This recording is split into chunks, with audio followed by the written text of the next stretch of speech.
বাংলাদেশ নৌবাহিনীতে আনুষ্ঠানিকভাবে যুক্ত হলো দুটি সাবমেরিন। চট্টগ্রাম নৌবাহিনী জেটিতে নবযাত্রা ও জয়যাত্রা নামের সাবমেরিন দুটি আনুষ্ঠানিকভাবে উদ্বোধন করেন প্রধানমন্ত্রী শেখ হাসিনা।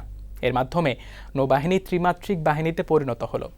উদ্বোধনী অনুষ্ঠানে প্রধানমন্ত্রী বলেন, স্বাধীন জাতি হিসেবে প্রতিরক্ষার জন্য যা যা প্রয়োজন সব করা হবে। আরও জানাচ্ছেন এস.এম. সুমন।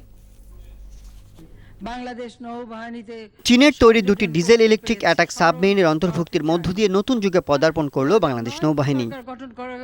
নবযাত্রা ও জয়যাত্রা নামের সাবমেরিন দুটি আনুষ্ঠানিকভাবে কমিশনিং করতে প্রধানমন্ত্রী শেখ হাসিনা চট্টগ্রাম নৌজেটিতে পৌঁছালে তাকে স্বাগত জানান নৌবাহিনী প্রধান।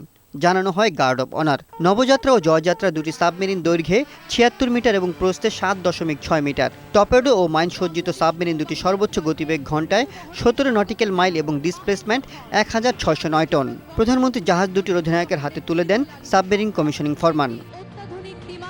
এরপর নৌবাহিনী ত্রিমাত্রিক সক্ষমতা অর্জনে পরিচিতিমূলক মহড়া দেয় বাংলাদেশ নৌবাহিনী জাহাজ বঙ্গবন্ধু, নেভাল এভিয়েশনের দুটি হেলিকপ্টার, এনপিএ ও কমান্ডো দল। পরে উদ্বোধনী বক্তব্যে প্রধানমন্ত্রী বলেন, বাংলাদেশ শান্তিপ্রিয় জাতি, সবার সাথে বন্ধুত্ব, কারো সাথে শত্রুতা নয়। তবে আক্রান্ত হলে তা প্রতিহত করার প্রস্তুতি আমাদের রয়েছে। স্বাধীন জাতি হিসেবে প্রতিরক্ষার জন্য যা যা প্রয়োজন সব সংগ্রহ করা হবে বলেও জানান প্রধানমন্ত্রী। বাংলাদেশ একটি শান্তিপ্রিয় দেশ। আমরা যুদ্ধ চাই না, শান্তি চাই। সকল দেশের সাথে সুসম্পর্ক আমরা বজায় রাখতে চাই। আমাদের জাতির পিতা যে পররাষ্ট্র নীতিমালা আমাদের দিয়ে গেছেন, সকলের সাথে বন্ধুত্ব, কারোর সাথে বৈরিতা নয়, আমরা সেই নীতিতেই বিশ্বাস করি। আমরা কারোর সাথে কখনো কোনো যুদ্ধে লিপ্ত হতে চাই না, কিন্তু যদি কেউ আমাদের আক্রমণ করে তাহলে আমরা যেন তার সমুচিত জবাব দিতে পারি, সেই প্রস্তুতি আমাদের সব সময় থাকবে। প্রধানমন্ত্রী বলেন, ভারত ও মিয়ানমারের সাথে বাংলাদেশ সমুদ্র সীমা জয় করেছে। এখানে বাংলাদেশের অনেক সম্পদ রয়েছে। এই সম্পদ আহরণে সর্বাত্মক সহযোগিতার জন্য নৌবাহিনী সদস্যদের প্রতি আহ্বান জানান তিনি। বলেন, বাঙালি মুক্তিযুদ্ধে বিজয়ী জাতি, বাংলাদেশ বিশ্বের দরবারে মাথা উঁচু করে দাঁড়াবে। সবাইকে আমি একটি কথা বলতে চাই, আমরা মহান মুক্তিযুদ্ধ করে বিজয় অর্জনকারী একটি জাতি।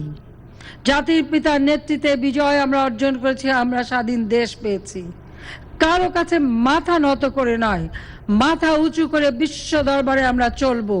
সবসময় এই আত্মবিশ্বাস ও আত্মমর্যাদা বোধ নিয়ে স্ব কর্মক্ষেত্রে আপনারা কার্য সম্পাদন করবেন এবং নিজেদেরকে সবসময় এটা মনে রাখবেন যে আপনারা সেই বিজয়ী জাতি হিসেবে আপনারা একটি স্বাধীন দেশের নাগরিক।